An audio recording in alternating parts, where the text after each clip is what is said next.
തേക്കിൻകോട് നജ്മുൽ ഹുദ മദ്രസയിൽ സ്വാതന്ത്ര്യദിന ആഘോഷം സംഘടിപ്പിച്ചു. മഹല്ല് പ്രസിഡന്റ് സയ്യിദ് ഫസൽ റഹ്മാൻ തങ്ങൾ ദേശീയ പതാക ഉയർത്തി സ്വാതന്ത്ര്യദിന ആഘോഷങ്ങൾക്ക് തുടക്കം കുറിച്ചു. മദ്രസ സുദർ മുഅല്ലിം ഉമ്മർ ഫൈസി, സെക്രട്ടറി സാബിക്, കമ്മിറ്റി അംഗങ്ങൾ, രക്ഷിതാക്കൾ, ഉസ്താദ്മാർ, വിദ്യാർത്ഥികൾ എന്നിവർ ചടങ്ങിൽ പങ്കെടുത്തു.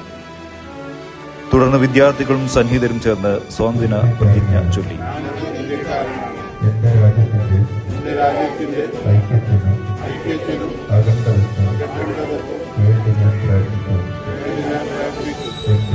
എന്റെ വിശ്വാസാചാരങ്ങൾ നിലനിർത്തിക്കൊണ്ട് തന്നെ മറ്റു മതസ്ഥരെയും സർവജനങ്ങളെയും ഞാൻ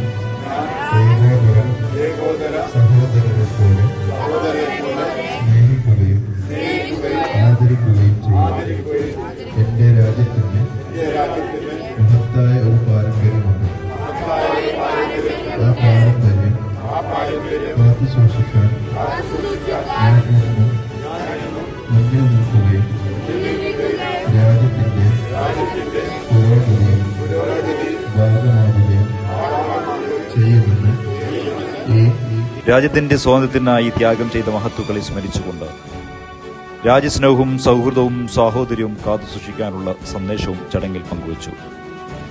വ്യത്യസ്ത വിശ്വാസങ്ങളും സംസ്കാരങ്ങളും ഒരുമിച്ച് നിലകൊള്ളുന്നതാണ് നമ്മുടെ രാജ്യത്തിന്റെ സൗന്ദര്യം. രാജ്യത്തോടുള്ള സ്നേഹം നമ്മുടെ വിശ്വാസത്തിന്റെ മാനവിക മൂല്യങ്ങളോടൊപ്പം ചേർത്ത് സമാധാനവും ഐക്യവും നന്മയും നിറഞ്ഞ സമൂഹത്തെ നമുക്ക് കെട്ടിപ്പടുക്കാം. സ്വാതന്ത്ര്യദിനാഘോഷത്തിന്റെ ഭാഗമായി വിദ്യാർത്ഥികൾക്കും സന്നിഹിതർക്കും മധുരവിതരണവും ചെയ്തു. സ്വാതന്ത്ര്യം, ഐക്യം, സൗഹൃദം നമ്മുടെ നാടിൻ നന്മയ്ക്കായി ഒരുമിച്ച് മുന്നേറാം. എല്ലാവർക്കും കൂമ്പങ്കൽ ജുമാ മസ്ജിദ് മഹല്ല് കമ്മിറ്റിയുടെയും നജ്മുൽ ഹുദ മദ്രസ കമ്മിറ്റിയുടെയും ഹൃദയം നിറഞ്ഞ സ്വാതന്ത്ര്യദിന ആശംസകൾ.